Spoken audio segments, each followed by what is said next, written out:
Lisa here. Welcome back to my channel and welcome to this unboxing and walkthrough of the I Love the 80s Tarot. Oh look, this was packaged with a crystal. I forgot about that.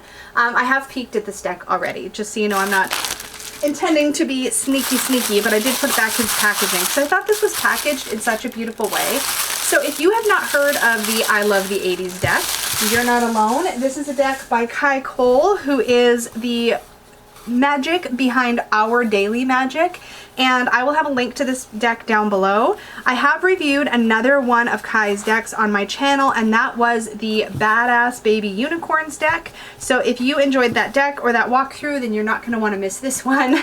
I was really excited when I saw the I Love the 80s Tarot. I think it's really fun. The 80s was my childhood, and so there's a lot of these cards that I bring up a lot of nostalgia for me that I relate to, and I'm super stoked to take you on a tour through the entire deck because it's awesome. Now it doesn't come with any kind of a little white book. It came shipped in a bag, as you saw, so there's no book, there's no bag, there's nothing else going along with it. But it is really nice that she sends it with that velvet bag, and she also sends a little quartz crystal point with the deck, which is really nice. And I believe she did the same thing for my Badass Baby Unicorns deck. I can't remember off the top of my head, but I think she did. This is really great. It's in a really nice, like, sort of flexible, semi-gloss kind of cardstock, but you know we're here for the cards, right? So let's get zoomed in and take a look, because there are some really fun 80s references throughout this deck. Also, quick note, you can see that the suits are color-coded, right? So you have a different shade through each suit, which is really nice if you are laying the cards out in a spread.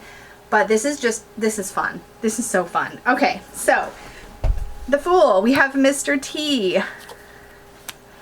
The Magician is Zoltar or Zoltan. I always forget his name. But these were everywhere, and you could just put your coin in and you would get your fortune read. I think it would drop into a little thing down below. He had a little crystal ball. He was sort of animatronic, I guess is what you called that. And it was the coolest thing. But that is who he is. Super appropriate for that card. The High Priestess is a magic 8-ball. How spot on is that? Honestly, like, if you grew up in the 80s, you probably had one of these, or one of your friends had one of these, and we legit, like, divined with those things all the time. And that's so perfect for the High Priestess. Yes, the Empress. This is called a Barbie styling head, and you could, I didn't have one of these, but I remember I always wanted one.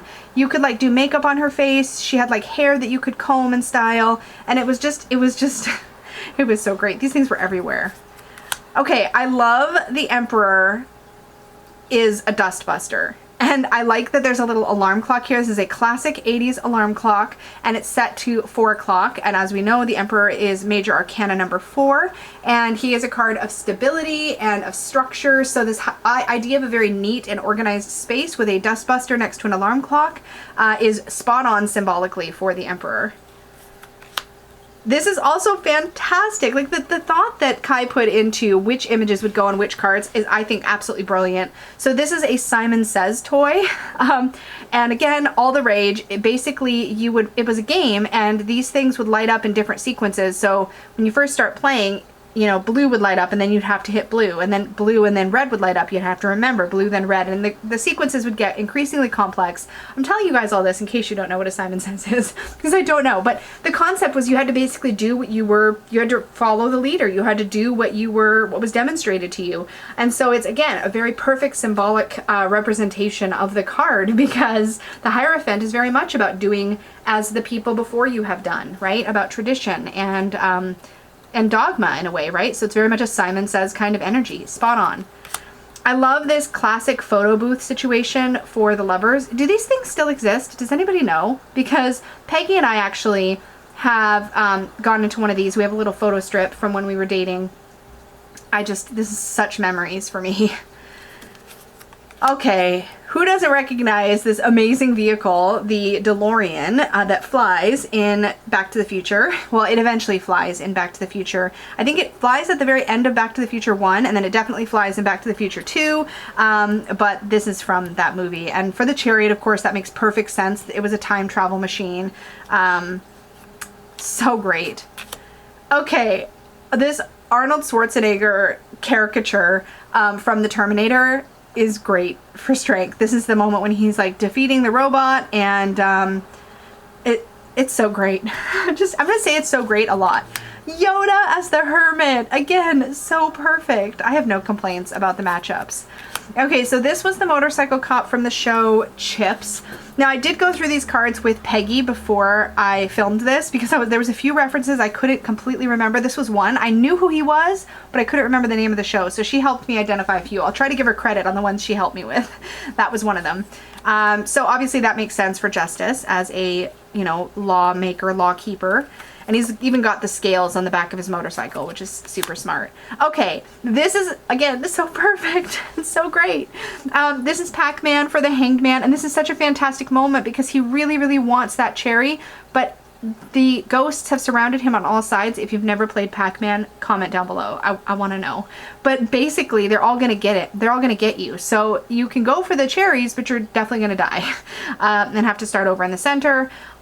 So it's this idea, to me anyways, it's this idea of being stuck and also of potential sacrifice. Lots of meaning there. This is not just a novelty deck. Like, it's so well done. Wheel of Fortune. So Peggy said they weren't called cootie catchers, but when I was in school, these were called cootie catchers. I have no idea why. And so you had red, yellow, green, blue, and if you said red, you'd open it, so R-E-D, and then there'd be something inside, and there would be another thing to select, and you'd do the same thing until you get to like a little message that you would unfold. Somebody tell me you recognize this, because this is great for the Wheel of Fortune because there's an element of like chance to it. It was just, yeah. Oh my god. You guys, I'm having such a great time with this walkthrough. So the Etch-a-Sketch is so great for death because you spend all of this time sort of trying really hard to build a design with your Etch-a-Sketch, and then at the end you shake it and you start over again. And I mean, that's death, right? Death as a card of transformation and of like releasing the old and making space for the new. I mean, it's a perfect symbol. Temperance with the rotary phone. Just a manual phone of any kind, but I had one of these phones when I was young, and this was what phones looked like. This is what they were. They switched over to a push button style when I was still pretty young, but I definitely have used this style of phone. And these little things, these little buttons here, you'd push them down, the receiver would rest on them, that's how you hung up. But I think for the idea of sort of balance and moderation, one of the things about the manual telephones, I guess analog phones, what would you call them, that we don't really have anymore, one of the benefits of those, or I guess qualities of those, is that you only had as much privacy as you had cord length, right? So other people could pick up and listen to your call, so there was a lack of privacy, but also you were limited, like you wouldn't stay on a phone like this for a long time. There was sort of a built-in moderation or a built-in balance to the experience because, I mean, the technology just didn't make it easy, convenient, or comfortable to stay on the phone for a long time. I mean, trust me, we still managed, but yeah, I think that really works.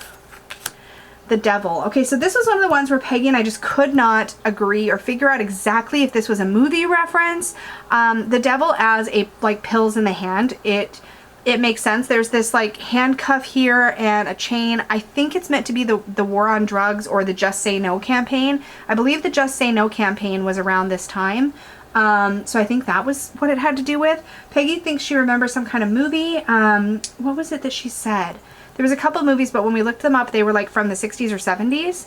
And so we don't think those were it. So if you have any ideas on if this is a specific like movie reference, but I thought it was the Just Say No campaign, which again makes sense for the Devil. The 80s was around the time when we started to see some real community efforts towards raising awareness that drugs are, you know, dangerous and not to get hooked on drugs and stuff like that. So I think that's what that's about, which again makes perfect sense for the Devil. Oh man, the feels for this. So this is the Challenger, I'm pretty sure. And keep in mind that these are just things I recognize. There was no guide saying what was what in the deck, which was, I think, part of the fun for me.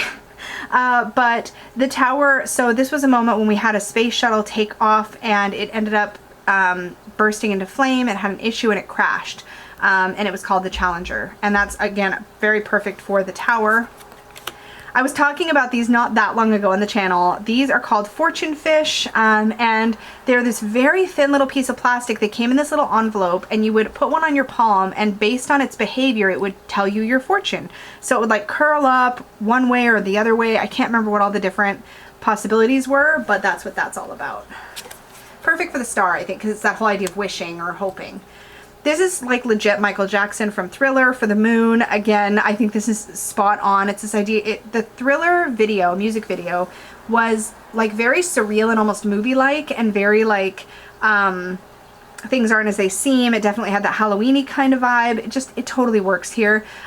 Music videos around this time were amazing because they were like little mini stories. A lot different than they are today, for sure. It's a cool time in music video history.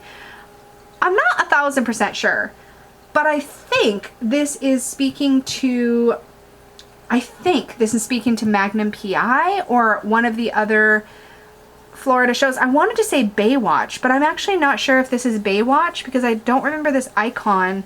This was such a classic like 80s imagery, but I know it's tying to a particular television show. I want to say it was Magnum PI or Baywatch, but I'm thinking Magnum PI. We'll see. If anybody has any votes, let me know down below.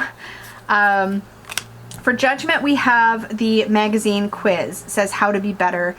This whole idea of like judgment and a modern magazine at the time, teen magazines were huge in the 80s. Like you had Bop and Big Bopper and like Teen something, I forget. There were so many different ones, and they always had these quizzes in it, and that just makes sense for judgment, this idea of like examining your life and like, you know, who you are. I just think that's really interesting. And the Rubik's Cube being completed for the world just totally works. Okay, so now we're into the base suit, and Ace of Base is such a fun name. But this is the Ace of the Base suit, which is, I guess, guitars, bass guitars, and this is the Wands suit. So I think guitars totally works. The Two of Base, this is hair net hairspray, like I'm pretty sure. This idea of, I'm not sure about the hairspray in the meaning of the card. I don't know if I've spent any time thinking about this one yet, but for Two of Wands, we're looking at sort of planning. This makes sense because you would use a bunch of this before you'd go out for the evening, so there's an element to like preparing for the evening that you could kind of tie in here.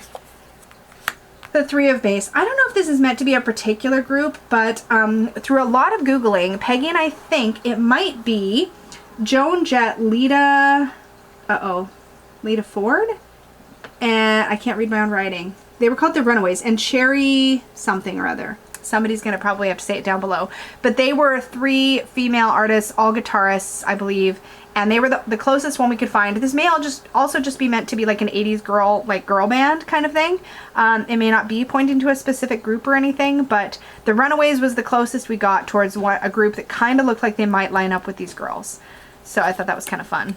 This one stumped both of us. So I think this is the Five of Wands, which is, or Five of Base, Five of Wands equivalent, which is about like competition. And I think this item here is the volume control on the guitar, and it's meant to be like, it says do not touch here. And I'm thinking this is meant to be like the volume control, like don't turn down the volume kind of thing, like just getting louder and louder to compete.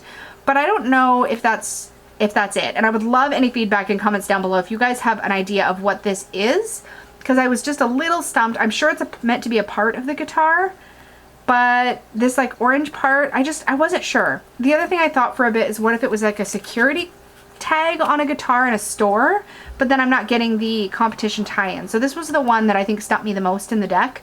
So I'd be curious if anybody has this one sorted, especially somebody who knows instruments or something, or this maybe recognizes this, because I struggled a bit. The Four of Wands as the Polaroid. This totally works because, of course, the Four of Wands or the Four of Base in this deck is about celebrating the milestones, right? Like you taking a moment and sort of taking stock of how far you've come, and how perfect for a Polaroid. I mean, that's literally, this was the device that came out that let you literally pause and notice the moment, celebrate the moment. So perfect. The Six of Base, or the Six of Wands, is the tour bus. Like it's a bus, it says rock on the top, there's a guitar leaning against the side.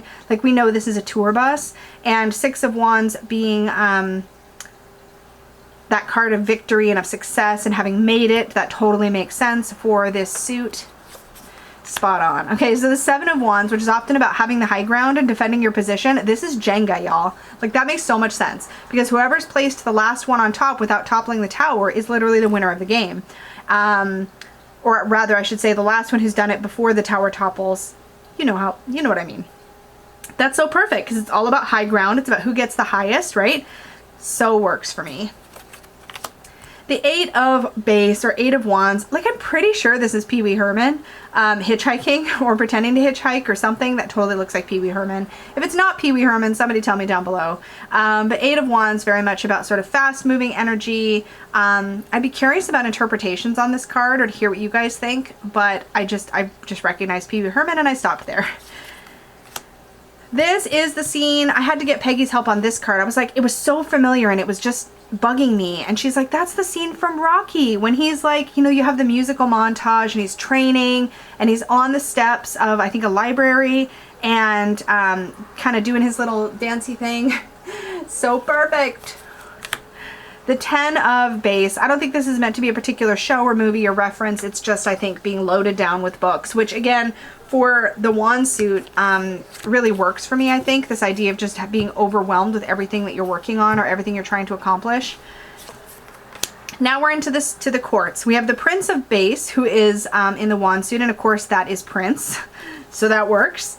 The Knight of Base. This could be Jane Fonda specifically, or this could just be any 80s workout person, which totally works for the Knight of Wands or Knight of Base. No complaints. This was such a common image in the 80s on TV. That really works.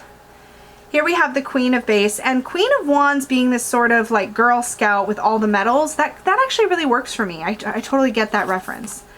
And then the King of Base, we have high tops, which of course came out around that time. I think it was late 80s that high tops became a thing. And sports and this idea of sort of mastering your sport and this sign of, in a way, high tops and certain designer clothes and things like that became really status symbols. And that was one of the recognizable trends of like the school age years in the late 80s. All right, so we're into the sword suit, which in this deck is called the Blades. Here we have the Legend of Zelda game in Ace of Blades. I love this so much. These 80s references just make me really happy. So the 2 of Swords we have, or 2 of Blades, we have, this is legit, looks like Blockbuster to me. And there's Ghost Bee, which of course would be Ghostbusters, and E.T. For the 2 of Swords, when we're trying to make a decision, this actually totally makes sense to me because that was a thing. Like you'd go to the movie store and you'd try to pick out the movies. You'd get 2 at a time. Sometimes some stores would let you take out 3, but I think 2 was the standard. And then you'd have to decide which movie to watch first. So that works for me. Okay, Peggy had to help me with this because the 3 of Swords or 3 of Blades, I thought this was Chucky from the, what were those movies called with Chucky? Child's Play? And she's like, no, that's not Chucky. That is, what's his name? Oh, she told me who it was. Mr. Bill. And then she showed me some YouTube videos that were frankly horrifying. But Mr. Bill would always have horrible calamitous things happen to him. He was a sketch or skit on, I believe, Saturday Night Live. Horrible, funny. He was like a claymation kind of creature, figure, whatever.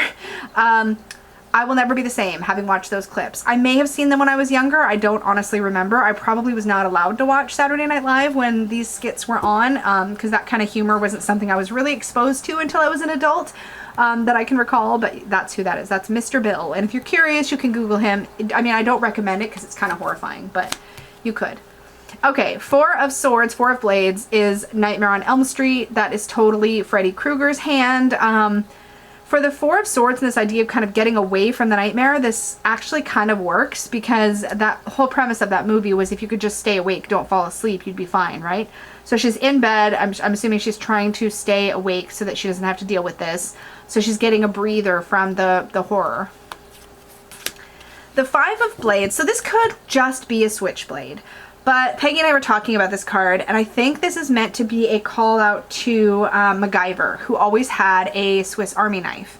Not switchblade, sorry, Swiss Army knife. The blood on it, I couldn't quite figure it out. Maybe it is a specific movie or TV reference. If you know, leave it in the comments down below, because that, again, one of the funnest things about this deck is the references. So if you know of something other than MacGyver that could work for the 80s for this, let me know.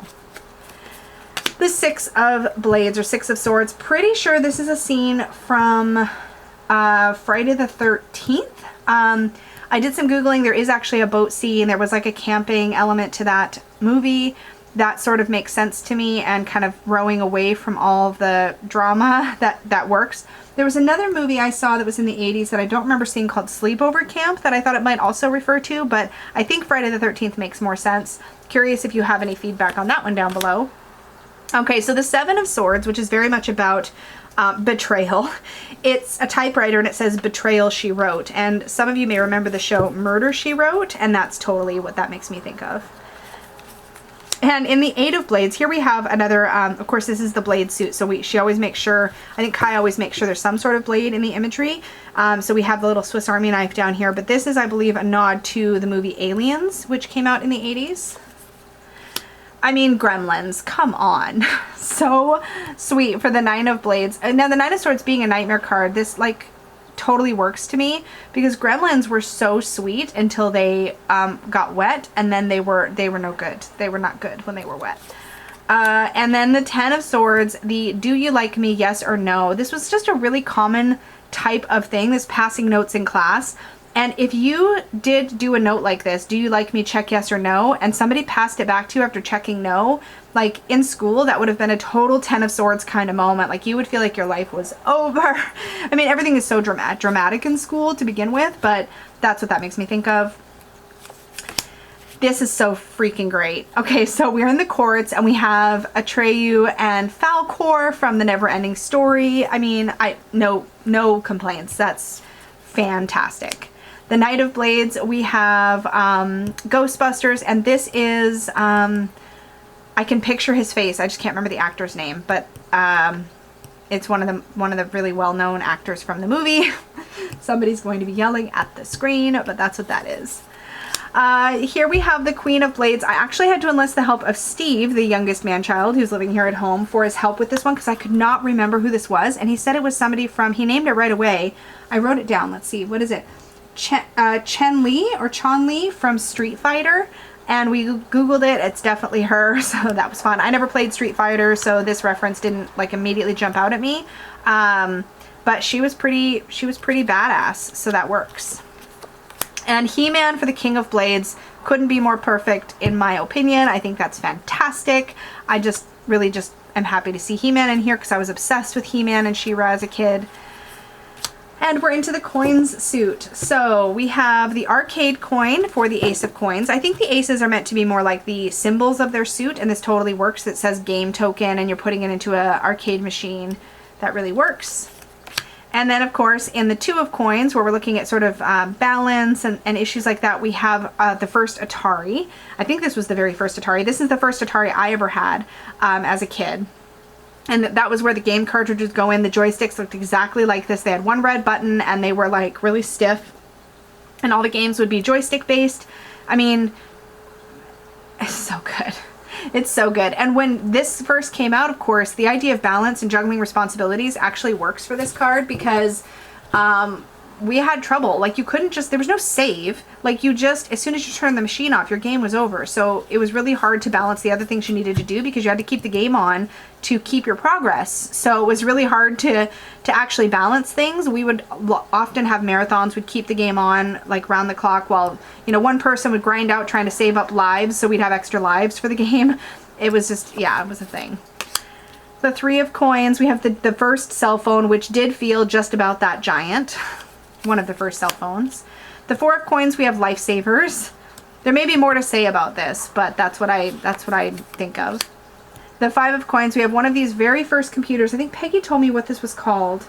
In the Five of Coins, I just wrote down floppy disks, but there was more to it. I think this wasn't a Commodore. I think it was one of the first Apple computers. I could be wrong, but you would actually, on these kinds of computers, you would actually type in code, and you could even get like fiction books that would have like parts of the book where you'd have to enter a bunch of code, and then you'd have like something happen on the screen that you'd just basically programmed in DOS, and it was part of the story. I can't remember what those books were called, but I did that a couple times. I remember one day putting line after line after line of code into the computer and following written code, you know, basically copying it, and at the end there was like a really simple screensaver, and it was like a big deal that you just made that happen. Like it was crazy.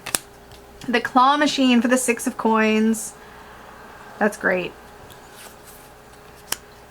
And I think actually this idea of like giving back, I was just thinking about like the idea of giving back. Sometimes with the claw game, you'd actually get it really close to the chute and it'd be left there and the person after you would actually get it. So it was like there's a little bit of like that sort of kind of paying it forward sort of energy there.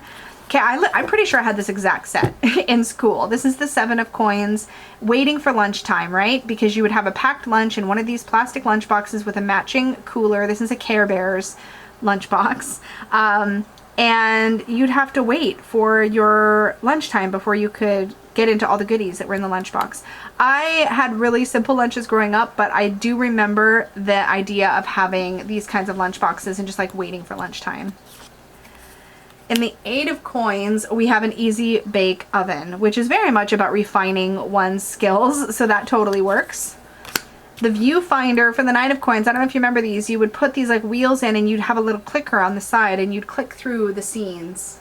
So great. Little toy slot machine for the 10 of coins. You could hit it big. Okay, pretty sure that's Indiana Jones for the Prince of Coins. Totally works. For the 9 of coins, I thought this was really interesting. We have a cereal box and it says prize inside. Because we used to get toys and prizes in our cereal. I'm thinking now that I'm looking at it, I'm trying to attach that to sort of the idea of the Knight of Coins specifically and the idea of being really responsible and being like respectable. And I'm thinking it might also be indicating how in the 80s, somebody who did well, like say in sports or something, would often be featured on the cover of the box. And I wonder if there's also a nod to that like recognition of having like sort of made it by being, I don't know if that's, you know, to be a good role model essentially by being on the cover of the cereal box. I'm not sure if that's what that's about, but it's kind of what it makes me think of. The Queen of Coins, we of course have the convenient microwave dinners, which were taking off in popularity in the 80s for sure. I think that's great for the Queen. And for the King, we have Eddie Murphy in Coming to America. This was such a recognizable image, but I had to have Peggy help me peg it. I had to have Peggy help me peg it. Ah, that's funny. It was an unintentional Peggy pun. Anyways, I had to have her help to identify it, and she nailed it right away as soon as she saw it. She's like, oh, that's Eddie Murphy in Coming to America. I was like, oh, okay. And the youngest man-child had to help with this too, because I'm like, okay, Ace of Cups. What's the beverage? What is that beverage? Because it's super familiar. And he's like, it's Tang. Of course it's Tang. Makes so much sense. The 2 of Cups as the Care Bear stare works for me on so many levels. It's great. Here's the Golden Girls and the 3 of Cups with their cheesecake. I just, oh, such nostalgia with this card. Such nostalgia. Love this so much. Bob Ross in our 4 of Cups. Ugh. The cassette that has come unwound in the 5 of Cups, you just needed a pencil to wind that back up, and it was usually fixable. It's fine. Everything's going to be fine. Don't worry about it. It's not the end of the world. E.T., I think Peggy's vacuuming. E.T. for the 6 of Cups, E.T. phone home. Totally works for nostalgia. Like legit, I think she's vacuuming. All right, then we have in the 7 of Cups is all these different photo rolls and this idea that like, you don't remember what's on each roll of film, right? So you get to take it to the developer and then you're going to find out what you chose to develop, right? Like what was on there. So that works for the 7 of Cups. Roller skates for the 8 of Cups is so great. It's definitely about movement, and I just love that roller skates are in there. And in the 9 of Cups, all the different types of soda are out, so there's this idea of like you have everything you need, you've got lots of abundance, and also this is a party, so there's this idea of like a get-together and lots of sort of emotional abundance or relationship abundance. Totally works. The 10 of Cups, the Brady Bunch. I mean, what else can I say? I mean, here's the story of a lovely lady. Yeah, anyway, okay. I can't remember the rest of the jingle, so there you go. The Prince of Cups is Karate Kid. Love it. The Knight of Cups, this is from the movie Say Anything. This was a romantic scene. He held up the ghetto blaster, classic 80s chick flick kind of stuff. Queen of Cups are all the mixtapes. I mean, this also really, really works. The whole love sappy mixtape thing, totally up my alley. And Alf is the King of Cups. I mean, come on, guys. So that, my friends, is the I Love the 80s Tarot. Thank you so much to Kai for sending me this deck so that I could share it with all of you, because this is, oh, I'm still zoomed in. Let's zoom back out. This is brilliant, and I'm so excited to have it in my collection. So let me just grab one of these cards. There we go. So that is the I Love the 80s Tarot. Thank you so much for joining me for this walkthrough. Remember to like, subscribe, do all the good things. And remember, if you would like to book a tarot reading with me, you can do that over at supportivetarot.com. Thanks guys, and I'll see you in the next one. Bye!